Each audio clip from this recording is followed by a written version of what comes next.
So just about everything in our world right now is being reduced to a 3x5 screen.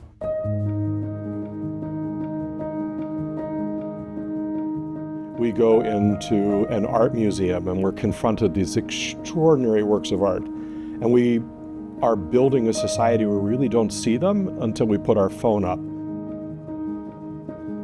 And more and more and more, our whole lives are sort of collapsing. They're becoming more narrow.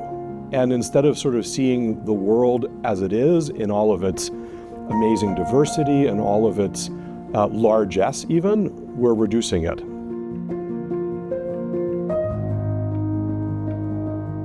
So often, culturally, we bifurcate the body from our spirit, and I really believe that the whole person is an integrated person.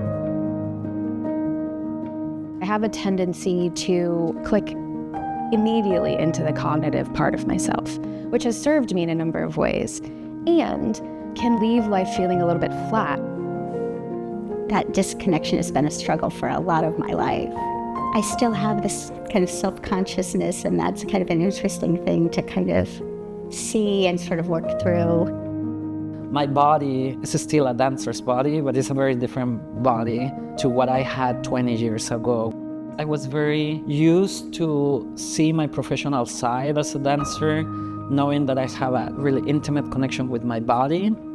And then also I had my faith practices, but I never put everything together until I started exploring liturgical dance.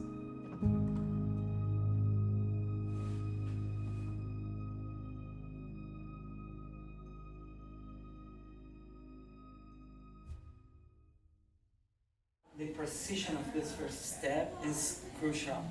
Pa. Yes. Gorgeous, gorgeous, gorgeous. 1, 2. Almost 15 years ago, I was invited to choreograph a liturgical dance piece.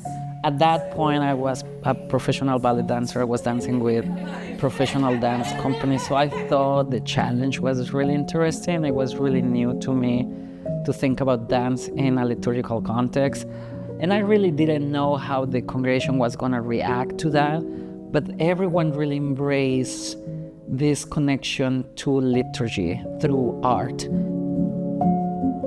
At its best, the church has been one of the great patrons of the arts. You think about all these different things that are part of the fabric of societies and cultures, again, all over the world, and the church, in some way, shape, or form, sometimes for good, sometimes for bad, is always part of that dialogue. I think we need more of that in our world, because at their core, the arts are about our humanity. If we think about all of the religions of the world, all the spiritualities that are inspired by peoples and cultures across time, what do they all point to? What it means to be human. So the Fetzer Institute is a nonprofit that works to find spiritual solutions for social problems. We also help to create a spiritual foundation for a more loving world.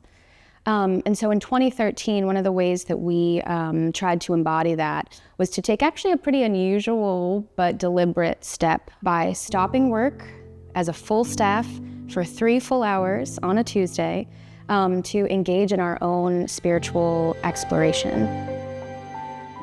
We found through a lot of research that small group work is actually pretty powerful and profound.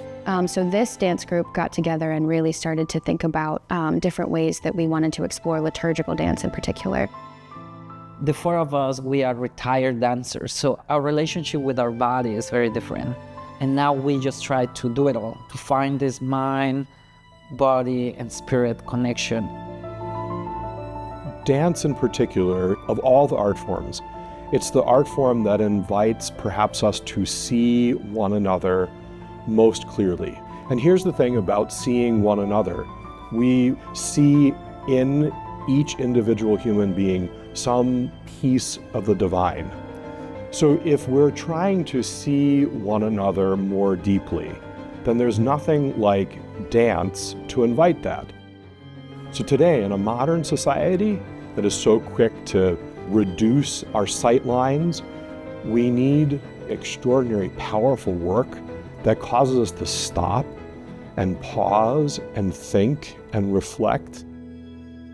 We need churches, we need synagogues, we need mosques, we need temples to re-embrace the arts, to become great patrons of the arts, because we need the arts to actually rediscover what it means to be human. And anything calling for your attention in your mind, just call your energy back here to your body, to this moment. Tell those things, I'll be back. I'm going to take time for myself, for the artist within me, the spirit, for my body, for my mind, my emotions, my light body, everything.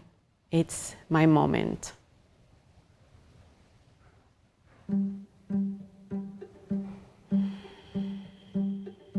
Going into this, I was curious and I was pleased to have the opportunity. And so I came into it without any real expectations.